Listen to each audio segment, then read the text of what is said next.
Hello. Why is it that despite all the obvious signs that Shepard showed Grey in season 1 about being some deceitful jerk that was up to something, why didn't she choose herself over choosing him and decide that she wanted to pursue a relationship with a man that was not respectful enough of her intellect to just tell her he was married? That's a good question. Ladies and gentlemen, welcome to Bad Romance. We're discussing character sins and exactly why what they portray on television is not in any way to be followed by anyone. Okay, today we're discussing Dereck in the first season of Grey's Anatomy, and we're towards the end of the season, that place where after sleeping with Mare, sleeping at her place for about 7 days in a row, her roommates like, but this guy has spent the whole week here. And she was like, but you spent the whole week here, why don't we ever go to your place? And he just turns about, reads about the bush the whole episode. She's like, but tell me, I don't know much about you, you know almost everything about me, and blah and blah and blah. But he's eluding, he eludes almost every question. He's like, no, but you said you wanted to have your things closed, so we stay at your place, and well, I don't mind staying with you, and blah and blah and blah. And at the end of the episode, he's like, okay, my first name is this, I have this number of sisters, my mom is this, and blah and blah and blah, my favorite color is this.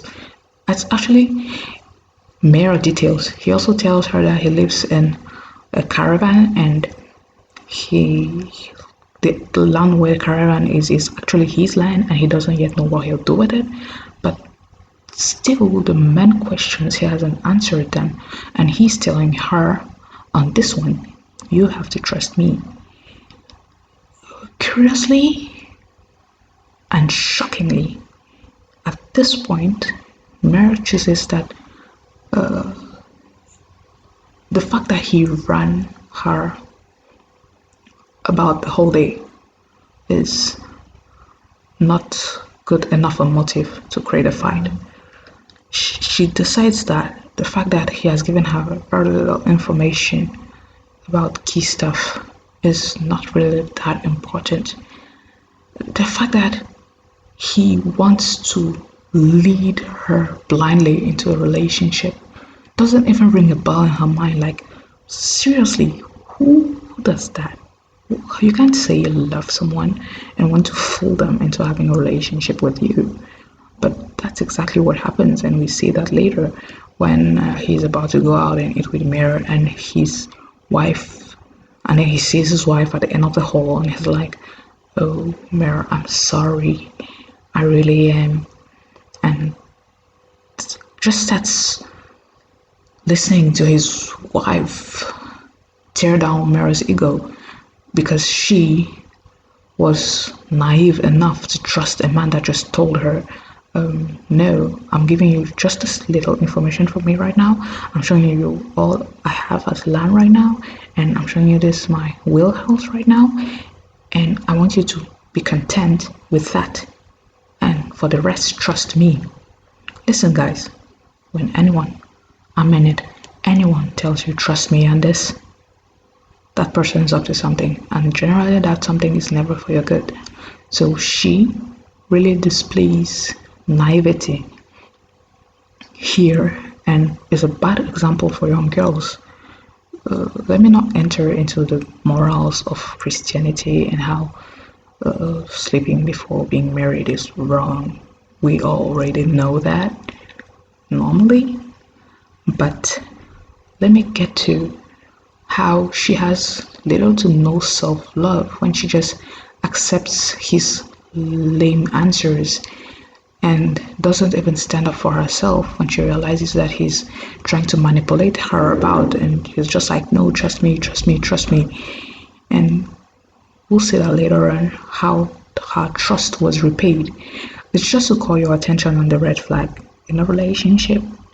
If someone doesn't want to be upfront with you from the start, and they're like, no, right now is not a good time, just give me some more time, or just trust me, and blah and blah and blah, cut them off. That's the time to leave. She should have left. She really should have. So, ladies and gentlemen, wherever you're watching me, especially the ladies, because this is from a lady's perspective, so I better talk to ladies and to young girls and to the little girls. Like, if anyone doesn't want to be true and upfront with you right from the start, then don't keep them in your life. Just move on.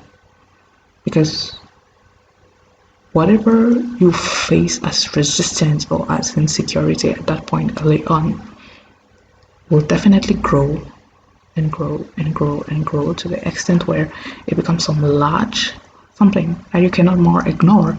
And at the end, usually women feel guilty because they just knew something down. They just knew from somewhere down deep within them that there was something profoundly wrong with the relationship in which they were. So listen to your instincts and no, never accept to be blindfolded. To be blindfolded in a relationship where the other person is telling you, trust me, trust me, trust me. Usually, that trust thing is a typical manipulator issue. So spot them and chase them. Respect. Ciao.